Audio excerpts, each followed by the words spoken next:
fool me again. You can't fool me again. You hold me down for a very long time. Can't buy sugar, we can't buy lime. Can't buy scallion, we can't buy time. You can't fool me again. Can't fool me again. You can't fool me again. Hold me down for a very long time. Can't buy sugar, we can't buy lime. You touch up line and a resort to crime. You can't fool me again. What people do in no money, what they at you in no at you. Covid money missing we in the your little rat you. Use the youth them money waste and must a man to statue. Say me like a catch you but bigger than a figure you. Take the spit of money gun and say that is not you. On the head the man above him up him a got up. Too much it in the kitchen some a fly well like a pot too. When singers and DJs and social media's coming at you. It burn me 300% raise. It burn me Garbage pile of the day. It burn me Give the teacher them raise. It burn me I see corruption please. It burn me Mash down the people them house. It burn me Every day appear arms out. It burn me Appear money them a thief. It burn me And them a sell out the beach. Can't fool me again. You can't fool me again. You hold me down for a very long time. Can't buy sugar, we can't buy lime. Can't buy scallion, we can't buy time. You can't fool me again. Can't fool me again. You can't fool me again. You hold me down for a very long time. Can't buy sugar, we can't buy lime. You touch up line and a resort to crime. You can't fool me again. For me say big up all the charities and all of the givers. Some a go like say them powerful, me no make a bigger. The already promise it, none of them not deliver. Cut up the youth, they rap and they down in a whatever. Member bowl honey and they lie them tell. Corruption smell and they pocket them swell. When police don't a market like Satan out of hell go mash up people start like thief when them sell. It burn me Or they treat the market man. It burn me Or them a treat the cat man. It burn me Or they treat the peanut man. It burn me Or them a treat the dirt man. It burn me Or them a treat the soul man. It burn me Or them a treat policeman. It burn me How them a treat soldier man. It burn me How them a treat everyone. Can't fool me again. You can't fool me again. You hold me down for a very long time. Can't buy sugar, we can't buy lime. Can't buy scallion, we can't buy time. You can't fool me again. Can't fool me again. You can't. Boom! I mean, I say a couple to the flex they represent for Wayne Global TV. So I say, you know the code in the Wayne Global TV is what fully blessed on 90 days. So I say, yeah man, to the fullest. Yeah man, make sure them log in to Wayne Global TV. So I say, check it out. So I say, one cup of flex. So I say, Wayne Global. When you watch you know, see them a plan up and a try to put them on it and we head. But man a live too long, them want Wayne Global fitted. To him juggle so smooth that them want him life for dread. I through the bank I like the break, but we ain't all about the bread. We open up in the ears and no listen when we said, cause we lyrics them so smooth like the linen on the bed. Them want we fall, we living on the edge, I must say true, make this them. We ain't Global TV, we are 90, and 90. Who Jaja bless, say no man can curse. Give me the Range Rover, uno drive years. Boom! We in Global TV to the fullest one cup of excellence. See me? It has just gone lunchtime in London. Good afternoon if you're in London. And if you're on the eastern side of things, good morning. And welcome to another of your program, At a Glance. Welcome and good morning and good afternoon to those on TikTok, to those on the X, to those on Twitch, on Facebook, on YouTube. Good morning, good afternoon, and welcome wherever you are tuning in from across our globe. Thank you for joining us. If you're waking up in London today, or if you have woke up in London this morning, and you really don't have to leave the house, the bed and the blanket would be your next best thing, because the weather in the United Kingdom at the moment is absolutely freezing cold. Absolutely cold. But London has been spared It's travel chaos this week. Sorry. London has been spared its travel chaos because, as I told you last Friday morning, that we were expecting to have, it's freezing. Is it still freezing? Let me know. I don't know what is happening. Let me know if it's still freezing. We were oh, it's freezing. Sorry, you're talking about the weather. Oh, yes. Oh, God. That's why I mean I got Tanya along this morning, because bed is the next best thing in a them type of weather. Yeah. So if you know London weather this morning, and you don't have to, I keep saying London, but UK weather, but it's because I'm in London. I'm speaking for London weather because my brother lives in Kent, and it's showering ice in Kent. There was a little bit of snow, rain here earlier, but it has kind of gone off, but it's absolutely barking cold outside. But as I said, London has been spared the planned travel disruption for commuters this week, because the RMT and those and the regulators has gone back into talks, so that suspend the tube strike we were meant to have all week, and negotiation resume. But in London and in the United Kingdom, negotiation can break down quite fast, and then everybody will be out on a limb once more with their strikes or whatever disruption they're taking to the government or to the transport regulators with regards to pay and working conditions. So the London people have been spared, because on a day like today, it would have been chaos at the bus stops. And to be at the bus stops in this weather, or to be walking or cycling to work, you have to absolutely gear it up properly, because the weather is absolutely mad out there. So I'm not going to stay long here this evening, because on the back of the travel chaos that was planned for London this week, I was planning to launch this evening Drive Time London, Lunchtime Global, because it was said to be a messy affair in London traveling all this week. We have been spared for now, but this is London, where talks can break down at any time. So I will be keeping an eye out on that. But I want to look at a few issues this morning in Jamaica. I want to look at Mark Golden. Hold on.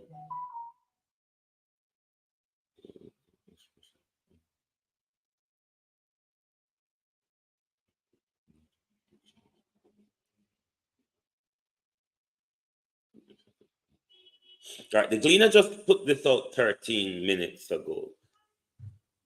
So Director of Public Prosecution Paula Llewellyn is expressing fear that acute shortage of court reporting to take verbatim note, reporters to take quote verbatim notes and prepare transcripts for proceeding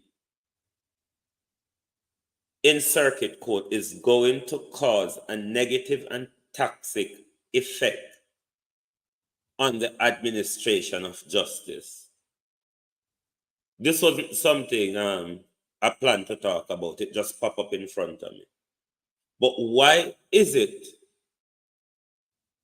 the court is short of these administrative skills? Is it, well, we know so them not invest in our country full stop.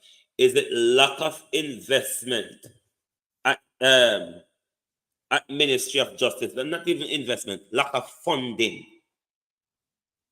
Is there a lack of funding at the Ministry of Justice? Why Paula have to come out and say we don't have the amount of court reporters to take notes? So whose responsibility is it to make sure every court proceeding have their touch types specialist or whatever specialty it is that captures everything that is going on for public record and also for reporting to the public? This has the potential to prove to be an administrative nightmare for the prosecution and the police, and will be totally inimical to the public interest. Speak directly to the man who violated the Constitution to keep you there, to let him know that while he's out on a limb, disturbing the Constitution for personal gain, rather he must invest. Make sure the judiciary, Ministry of Justice, have the adequate funding to make sure all of our courts across the country have the adequate staffing in the aid of the administration of justice. It's not really hard. Mark Golden said the country lost billions to corruption.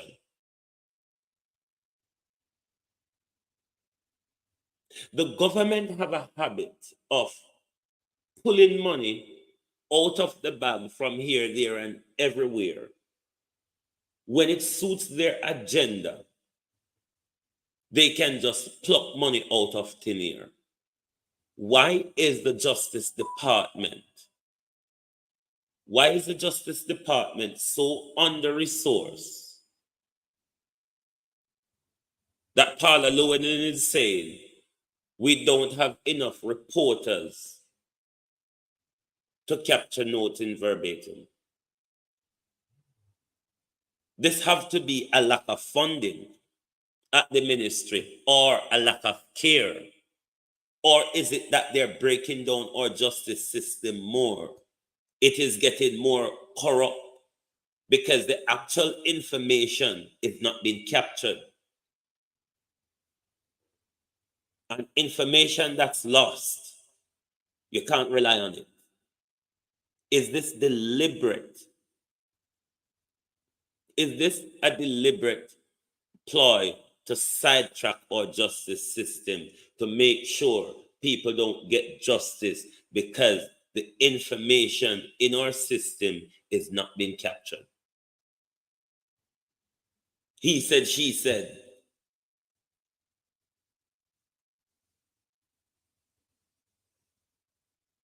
When the Prime Minister create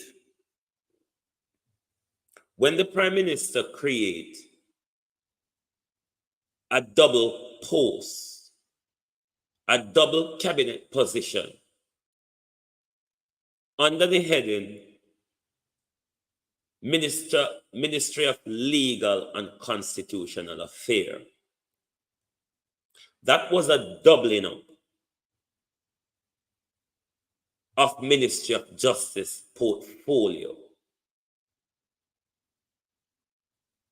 If you can create a double up, you create a double up ministry. And then now Paula Llewellyn is saying, we don't have adequate staffing. We don't have adequate staffing to aid the administration of justice.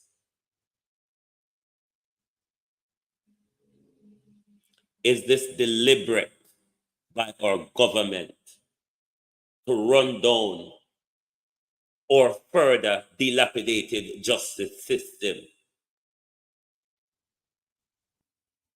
Are we becoming a dictator? Are we becoming a dictatorship? Or isn't the dictatorship being further entrenched?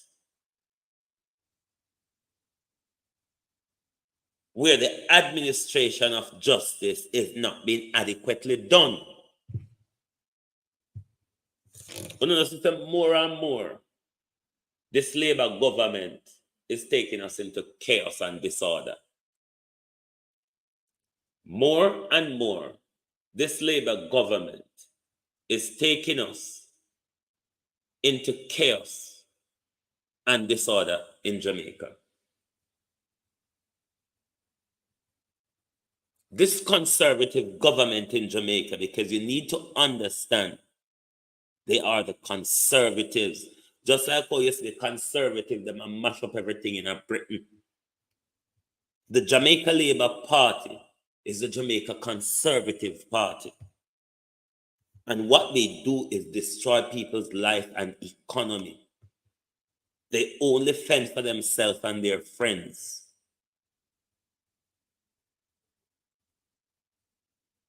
Wholeness is destroying our country, instituting his new orders through chaos.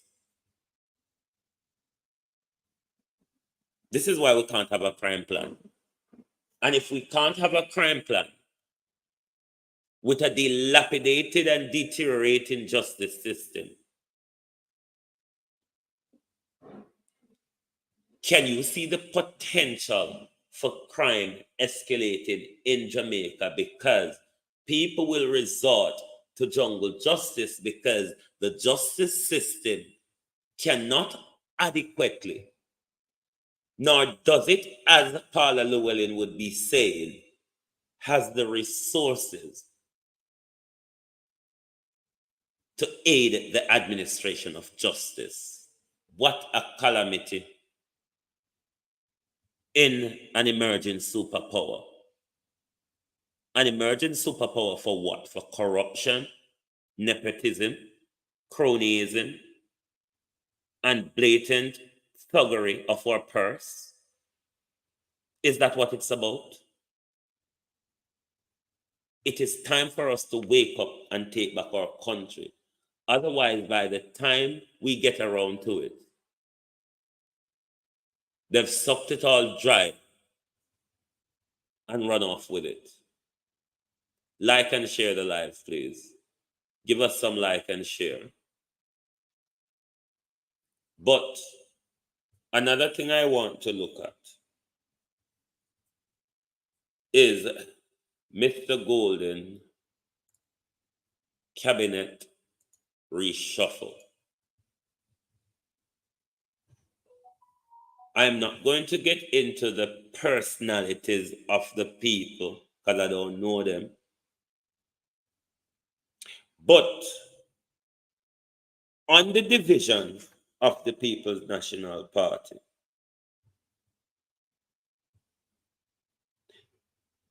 before a Wadland, is Lisa Hanna still contesting the next general election, or is she walking away into the sunset? Because if she isn't, this argument will be centered somewhere around her.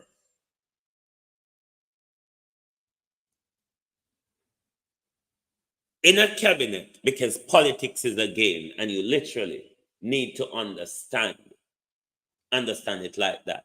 Politics is literally a game of power play and money. The faster you working on understanding the game, the better.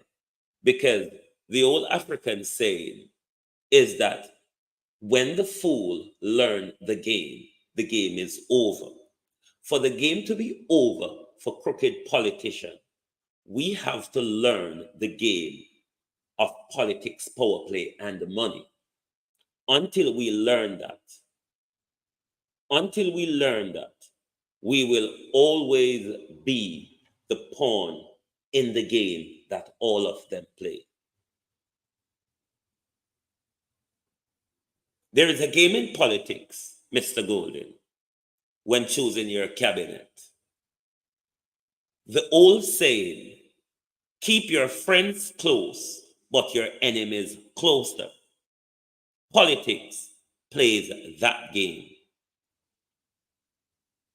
When you're choosing a cabinet, if you want to bring peace into your party, Mr. Golden, if you want to quell the division in your party, Mr. Golden, you have to deploy the keep your friends close, but your enemies closer. Who is Golden enemy? Lisa Hanna is potentially one of them.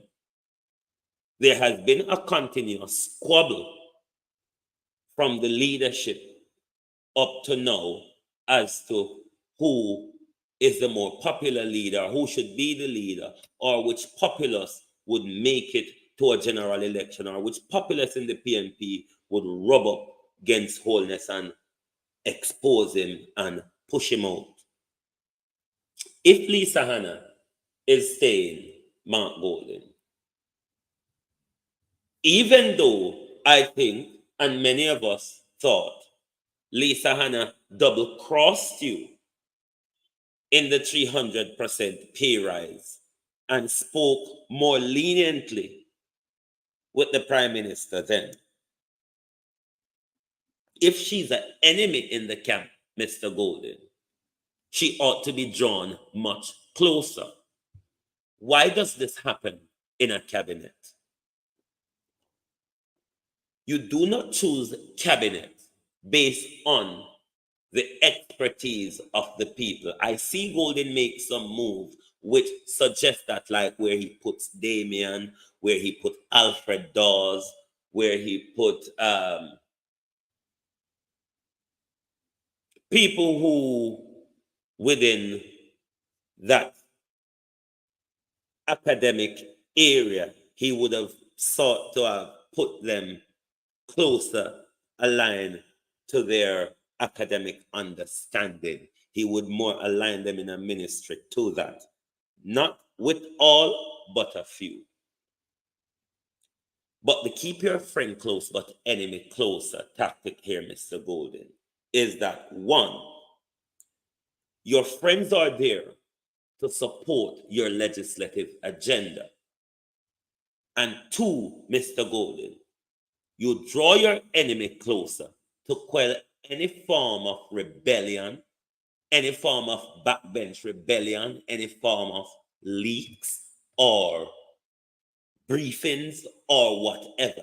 This is the reason to pull your friend, your enemy, closer into the cabinet, because what you want to do, Mr. Golden, is quell the division. You want to quell the division, Mr. Golden. So a populace like Lisa Hanna, if she stayed, I would want to put her in the Foreign Affairs Ministry. She's a global icon. She knows how to operate in that area. But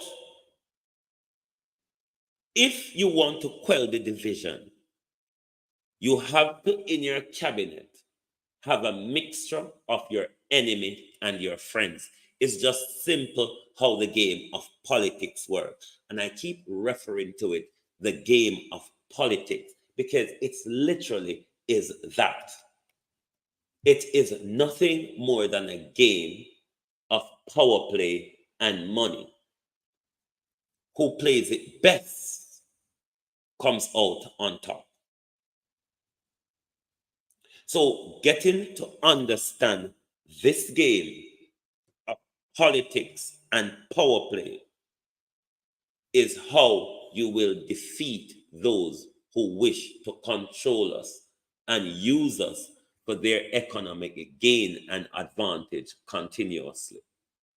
Get to learn the game of politics. It is literally a game. Some of you are taking it too serious. Understand the game, play the policy side of the game, play the money and power side of the game, and you will outplay politicians. But what we continue to do day in, day out, year in, year out, is play the personality game. And oopsie daisy, that's the power for politicians.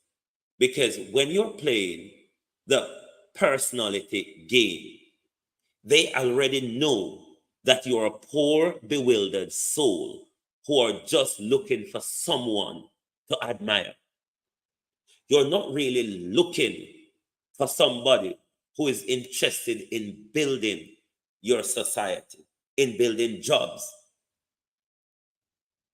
in creating a first class, a first world healthcare, a first world education with the resources that we have. Get to understand and learn the game of politics. When the fool learn the game is over. We cannot defeat these monsters if we don't understand the game they're playing with us. We have to learn the game of politics and do not see it anything other than a game. Get into the game of politics. They are going to continue to use us until we get inside that game. Getting in the game doesn't mean we have to be corrupt like them. Doesn't mean we have to be nepotistic like them. Doesn't mean we have to be the criminals that they are.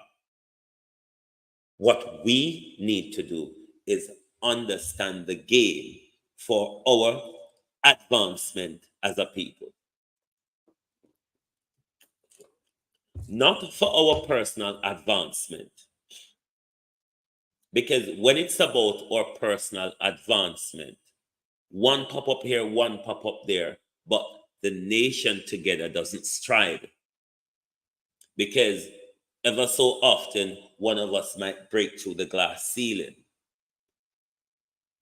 But what we want is a rise for the entire nation. So choose your cabinet, Mr. Golden, to quell the division, because at the point that we are now, we need to solidify unity in the People's National Party. We need to solidify unity in the People's National Party. So when you're choosing your cabinet, choose carefully. Your enemy have to be a part of your cabinet to maintain peace and order. If Mark Golden goes to the general election and win, these are the people who will be more than likely be given the government jobs. The minister of this and the minister of that and the minister of Tarawat not. These are the people. If Lisa Hanna is staying, Lisa Hanna could be a ruthless backbencher that could possibly destabilize Golden the minute he gets into the leadership of our country. It's not too late, Mark Golden, to silence those who might be a risk to you holding it together. Because already there's a lot of problem and chaos and thrown about all about the place. It's not too late to strategize. Keep your friends close, but your enemies closer. That is something deployed in politics. Spare me 1 second, please.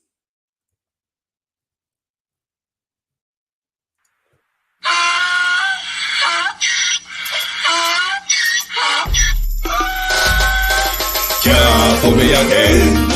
You can't fool me again. You hold me down for a very long time. Can't buy sugar, we can't buy lime. Can't buy scandal, we can't buy time. You can't fool me again. Can't fool me again. You can't fool me again. You hold me down for a very long time. Can't buy sugar, we can't buy lime. You touch up line and a resort to crime. You can't fool me. Yes, welcome back to your At a Glance program. I want to look at something that Terry Long said in the Jamaica Gleaner. The full article is in the description area, so you can read it for yourself. But just the headline I'm reading for you. The government of Jamaica and the Global Jamaican Diaspora Council, GJDC, and its youth arm, the Jamaican Global Diaspora Youth Council, continue to work as strategic partners. While there are many voices across the diaspora, the GJDC and the GJYDC are the mechanism to use to enhance diaspora engagement and implement a national diaspora policy geared at achieving Jamaica's national development goal and at the same time securing the welfare of Jamaicans in the diaspora. It is rather alarming that they can be coming up with all these plans and these fancy stories now, when most of us in the diaspora didn't know about the Jamaican Diaspora Council or the members or the processes by which they operate. We are now knowing that they're not even registered in the United States. Is it because of the Diaspora Intervention Task Force letter that have them on the back foot as to why they are upping their narratives at the moment? Because for me, it's literally a narrative, and you can read the Gleaner article in the description area. For me, it's literally a narrative coming from the junior minister in the Ministry of Foreign Affairs, because they have been caught lacking. But we still want to ask, how much money has the Global Diaspora Council collected in donation and have submitted to the Jamaican government? And to their knowledge, what was those money used for? What initiative has those money been invested in? Or could it be possible that the Jamaican government and the Jamaican Diaspora Council is involved in money laundering it's a possibility, because these people are not even properly registered.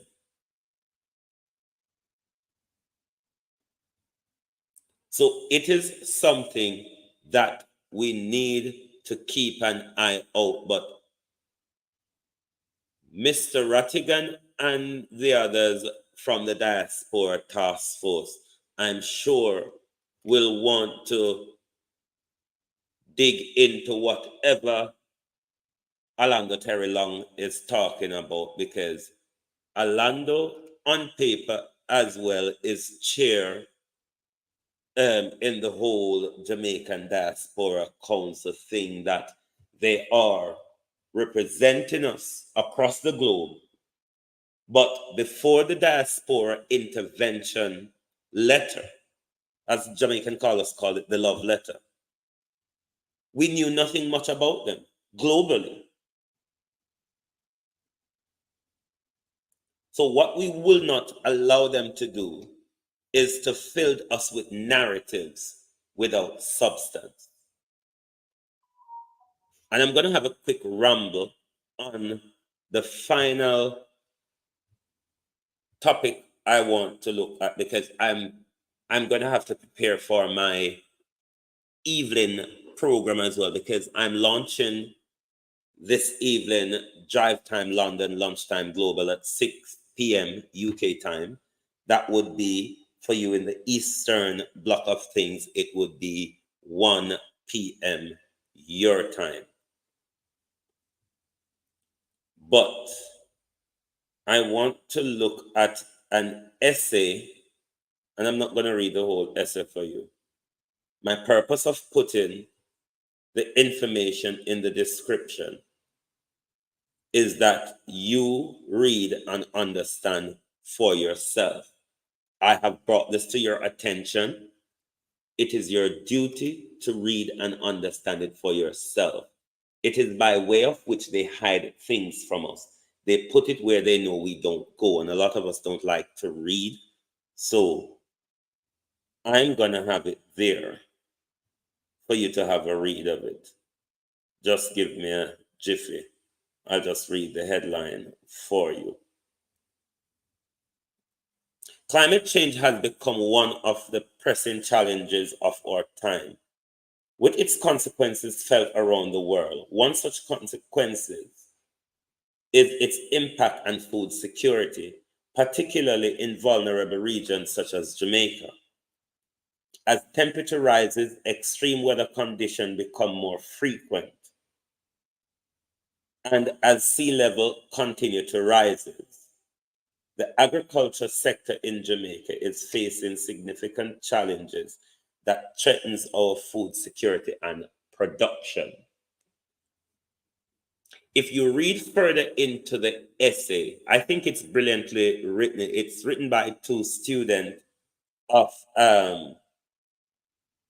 St. Mary Technical High School, 2 9th graders at St. Mary Technical High. They've looked at a lot of area, but one of the area that they looked on that I want to look at further is the issue of water irrigation or supply, however way you want to look at it. They've focused on that as one of the issues in our agricultural sector. And other things such as hurricane, drought, and all of what the weather conditions that could destroy crops. But on the issue of water distribution, it is far time that the government think big and bring in many voices that can help them to think. There is a practice used in Africa called borehole. In the Caribbean, we know it as a well, but it's done more professionally and go much deeper to the water source of the earth. Isn't it about time that the Jamaican government, in investing in our agriculture, in boosting and renewing our our agriculture. Isn't it about time we deployed such water mechanism, at least in our agriculture industry, because we have the technology to do it. We have all of our lands in Jamaica. Just look at when you're digging a grave. Before you get to 6 feet, water starts flowing. Why don't we deploy the borehole system and set up irrigation on our farms, and then we would solve the water problem in our agricultural sector? Jamaica doesn't have a water problem. We're an island surrounded by water. We're full of rivers. We're full of streams. We're full of falls. We're full of springs. The issue in Jamaica is water irrigation and water distribution, which our government at no point see the necessity of the investment in those areas. So, for the agricultural sector, my advice to the government would be to deploy the borehole system that we see successfully used across Africa, and that could solve our drought problem in our agricultural sector that we do experience sometimes. We have the water resources, we have the water basins.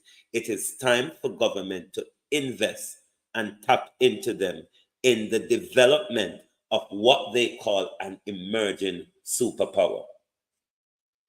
Thank you all for joining me this morning. This is where At a Glance ends. Keep your eyes on your notification. We will be launching this evening, hopefully, our next daytime program, Drive Time London, Lunchtime Global. Thank you very much for those on the X, those on Twitch, those on TikTok, to those on Facebook, on YouTube. Thank you very much for joining me, and we hope to see you this evening. And remember, our nightly show is at 11 p.m. UK time, 6 p.m. Eastern time. Thank you very much for joining us this morning, and we will see you within a few hours. Thank you very much, and goodbye.